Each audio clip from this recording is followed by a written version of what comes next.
उस फंड का उपयोग करें, लेकिन ये इस फंड पे पहला अधिकार उस श्रमिक का है, उस परिवार का है जो सबसे पहले प्रभावित हो रहा है, फिर उस गांव का है जहां पर वो खदान है, फिर उस पंचायत का, फिर तहसील का, फिर जिले का है।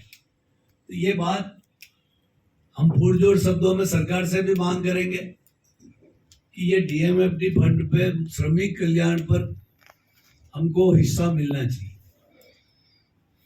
और उसमें हमारी भागी, जैसे सेस से बीओसीडब्ल्यू बोर्ड चल रहा है, तो उसी आधार पे हमको भी जो ये नया बोर्ड खान श्रमिक कल्याण बोर्ड जो बनने जा रहा है, इसके लिए हमको भी इसमें से हिस्सा चाहिए, और जब ये हिस्सा हमें मिलेगा तभी तो हम मजदूरों का कल्याण कर पाएंगे। तो ये तो बिल्कुल राज्य स्तर पे हम उठाएंगे, क्योंकि जब जिस भी मंच पर बात थी है, और स्वाभाविक है कि आज सबसे बड़ा डीएमएफटी फंड का पहला तो काम ये होना चाहिए कि अभी वो मशीनें विकसित नहीं हुई जो डस्ट कंट्रोल करने के लिए छोटे छोटे खदान मालिक नहीं लगा पा रहे, या जो बड़े हैं वो भी नहीं लगा पा रहे। जैसे आपने जैसलमेर का आरएसएमएम जो राजस्थान सरकार का एक उपक्रम है, जो आप जिस माइंस की बात कर रहे हैं वो राजस्थान सरकार का सबसे बड़ा उपक्रम है, और राजस्थान सरकार के शायद अगर आबकारी और माइनिंग में, रेवेन्यू में आरएसएमएम का भी बहुत बड़ा हिस्सा इसमें आता है। लेकिन आज विडम्बना यह है कि उस श्रमिक को तत्काल सिलिकोसिस से बचाने के लिए जो अगर हम छोटा सा उपाय भी कर ले, जो अभी आपने देखा होगा कि कोरोना टाइम में हमने मास्क लगाया, एक गाढ़ा मास्क आता है जिसमें कपड़ा झाड़ा होता है, अगर वो भी लगाने का मास्क दे देवे तब भी वो एक बार तो बच सकता है। ये छोटा उपाय, इसमें कोई ज्यादा पैसा खर्च नहीं हो रहा, करोड़ों रुपए से इसमें डीएमएफटी में पड़े हैं। तो जहां पर भी खदान में काम करने वाले मजदूर को तत्काल, मैं आज की इस कॉन्फ्रेंस के माध्यम से सरकार से और खान विभाग को और डीएमएफटी को, जो मैं भी उसमें मेरा जो बोर्ड के जो श्रम कल्याण बोर्ड है राजस्थान का, उसके मार्फत भी एक लेटर लिखूंगा कि भाई मजदूर को तत्काल उसको ऐसा मास्क उपलब्ध कराओ कि उसमें कम से कम अंदर उसके डस्ट जाए। ये तो हम कर ही सकते हैं ना, इसमें तो कोई ज्यादा खर्चा भी नहीं, और ये सरल उपाय है। और अभी मास्क लगाने की लोगों की आदत भी हो गई, तो वो मजदूर लगाना भी सीख गया है, तो ये कर सकते हैं। उसके बाद हमको हर 3 महीने में जहां खदान है उस एरिया में मेडिकल हेल्थ चेकअप कैंप लगाना चाहिए, उसका खर्चा डीएमएफटी उठाए।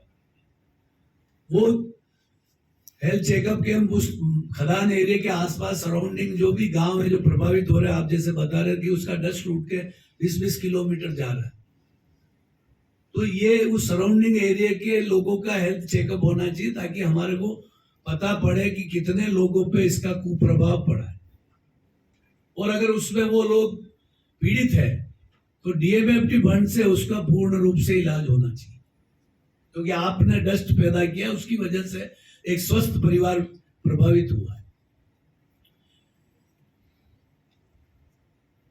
तो हमारा पहला तो यही है कि डीएमएफटी में मजदूर की स्वास्थ्य और उसका परिवार सुरक्षित रहना चाहिए।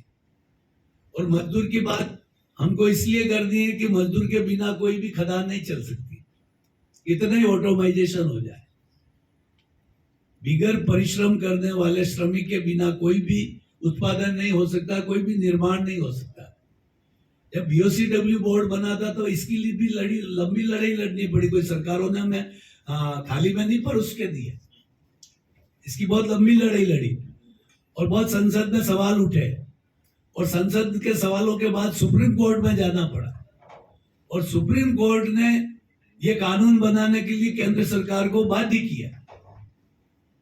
और उसमें सवाल क्या था? सवाल ये था हमारा कि हम गगनचुंबी इमारतें बनाते हैं, ये हम लंबी लंबी सड़कें बनाते हैं, ये बड़े बड़े बांध बनाते हैं, ये रेल की पटरियां बिछाते हैं, ये एयरपोर्ट बनाते हैं, स्कूल बनाते, कॉलेज बनाते, हॉस्पिटल बनाते, बनाने वाला कौन है? मजदूर।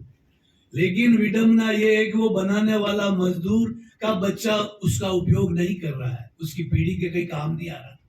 जिसने अपनी जवानी पूरी बनाने में झोंक दी और उसका बेटा न उस स्कूल में पढ़ने जा रहा, न उस हॉस्पिटल का इलाज, न उस एयरपोर्ट के हवाई जहाज में बैठ पा रहा, न ट्रेन में बैठ पा रहा।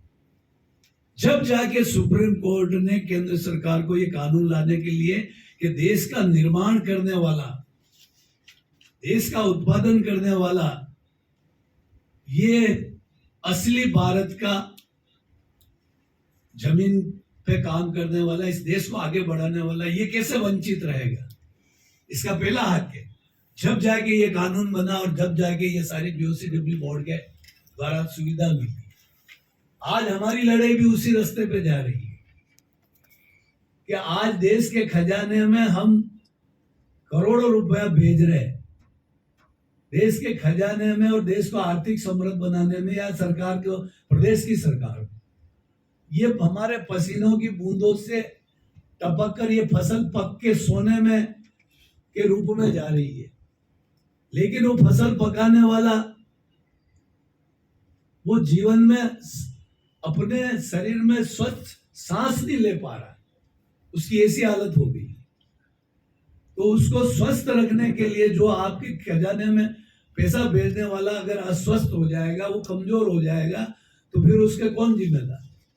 ये लड़ाई हमको लड़नी है और मैं आपके साथ हूं। विश्वास दिलाता हूं कि इसमें चाहे सरकार के स्तर पर, जिस भी स्तर पर आपको इसमें मेरी जरूरत हो, तो मैं खुद मजदूर हूं। मैं खुद 14 साल की उम्र में चाइल्ड लेबर से मेरा कैरियर शुरू हुआ। 18 साल की उम्र में मैं सीमेंट फैक्ट्री में खुद डस्ट में काम करके मैंने खुद ने मजदूरी की है। और अभी 2 साल पहले मैं रिटायर्ड हूँ, तो मजदूर से मंत्री तक बना हूँ। आज मैं राज्य मंत्री का दर्जा है मेरे पास। तो मैं मजदूर से मंत्री तक बना हूँ, तो मुझे मेरा समाज, मेरी जाति, मेरा परिवार मजदूर है। अगर उस मजदूर परिवार के लिए मुझे कुछ भी करना पड़ेगा तो मैं सदैव आपके साथ हूं और हम मिलकर साथ चलकर सरकार के समक्ष अपनी बात रखेंगे और इस खान श्रमिक कल्याण बोर्ड को अच्छी तरह से बनवा के नियमों के द्वारा और इसके मार्फत अच्छा खान श्रमिकों का कल्याण करने का अपन प्रयास करेंगे। और डीएमएफटी फंड का जो पहला हक हमारा होता है मजदूरों का, वो हक लेने के लिए हमको हर स्तर पर वार्ता करनी पड़े, समझौता करना पड़े, संघर्ष करना पड़े, जो भी करना पड़ेगा हम करेंगे। धन्यवाद।